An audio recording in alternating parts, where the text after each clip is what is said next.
falou, cara, a gente vai ficar velho já já, a gente precisa fazer coisas concretas. Então a gente pensou, nós defendíamos ideias erradas naquela época, a gente defendia um liberalismo meio infantil. A gente já fez essa autocrítica faz tempo. A gente viu que a própria visão de Brasil nossa era meio vazia. Quem mandava no pensamento da direita no Brasil era o Instituto Mises e o Olavo de Carvalho. Sim. E a gente era caudatário disso. A gente não tinha partido. E o nosso próprio servidor, nosso público exigia que a gente apoiasse o Bolsonaro. A gente falou, cara, nós acabamos. Instituto Mises, vamos lembrar que acabou defendendo cloroquina no Brasil, né? Foi. Eles foram ponta de lança do cloroquinismo cultural. Foi. E você falou que vocês defendiam um liberalismo infantil. O que mudou nessa visão, Renan? A perspectiva do liberalismo infantil é o seguinte: o movimento libertário americano ele ficou muito forte lá, só que ele espraiou para outros lugares. Aqui no Brasil ele se espraiou também. E aí o Instituto Mises era inclusive o principal irradiador disso.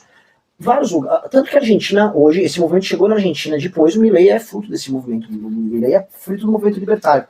E esse discurso, mais do que os Estados Unidos, bate muito com problemas no Brasil, porque a gente tem uma presença do Estado na economia muito grande, é um país hiperregulado, a Argentina mais ainda do que a gente, e aí respostas libertárias começam a atender problemas concretos que existem. O problema é que essas respostas, às vezes, são tão simples que beiram a inutilidade. Tipo, não, é só ser privatizar tudo. Não é só ser privatizar tudo. E, eventualmente, você precisa ter várias empresas estatais. Tipo a Embrapa. A Embrapa tem uma função clara. Isso é uma coisa que eu até discuto muito, né? Porque as pessoas falam, o agronegócio, tá. Mas o agronegócio hoje está desenvolvido nesse estágio por conta de empresas igual a Embrapa. Aqui nós tínhamos um Instituto de Desenvolvimento do Agronegócio aqui em Londrina chamado IAPAR, que foi pioneiro em um monte de pesquisa em cima do café, sim, etc. e tal. E o normal da iniciativa privada é não entrar em pesquisa porque é caro e não sabe se vai dar certo. Assim, né? Para ser justo com esse universo do lado, porque eu estou falando muito desse tema. Sim. Hoje, uma parte importante das pesquisas são feitas por multinacionais. Então, boa parte de novas sementes, você vai pegar essas Bunge, a própria Bayer faz. Então, você tem investimento lá dos caras, mas já não é mais nacional. E a Embrapa, ela foi destruída. A Embrapa foi sucateada. Isso é um fato. Mas, indo na linha do o agro funciona porque houve participação do Estado, é nítido. A gente fala da Embrapa, beleza, muitos vão falar do financiamento, e na verdade o financiamento, ou o subsídio ao crédito, ele quando comparado com a Europa e os Estados Unidos é pequeno. Sim. Agora, a gente esquece, por exemplo, das frentes pioneiras. O Estado brasileiro atuou para tirar o agricultor gaúcho e mandar vai para Rondônia gauchado. E mandou a galera para Goiás, Mato Grosso, e essa galera, tem centro de tradições gaúchas no oeste da Bahia, no Maranhão. Isso aconteceu. Então houve um papel, vamos dizer, do Estado de ampliar essas fronteiras. E boa parte do que a gente chama de sucesso é uma parceria entre, cara, se a gente olhar direitinho, famílias gaúchas, pesquisadores da Exalc, de Viçosa, foram boa parte deles para a Embrapa, japoneses que ajudaram nisso, um crédito especial e muito, muito trabalho. E a gente criou algo subdesenvolvido.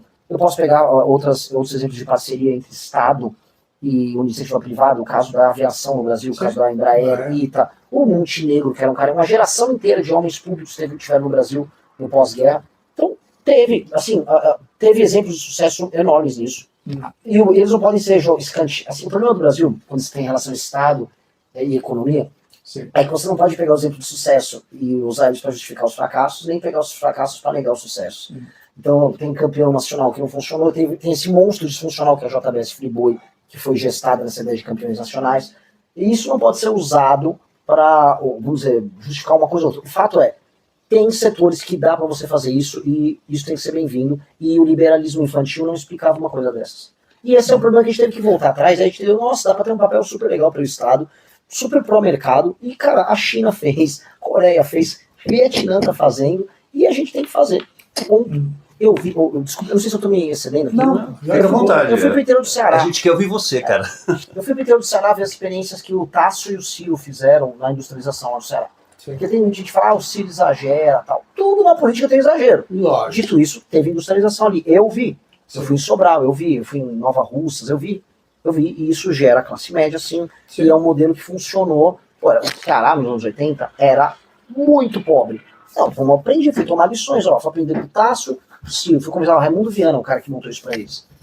Fui aprender, tomar lição. Pô, vou aprender, mas é o Ciro que era do PT. Dane-se. Cara, é conhecimento. É isso. A gente tem que entender que as coisas se dão de maneiras diferentes, em locais diferentes, e a gente tem que adaptar. Então a gente não tem que ser dogmático. E o MBL era dogmático demais. Ô Renan, você falou do Ciro. que está lá focado nesse momento na campanha lá no Ceará, né?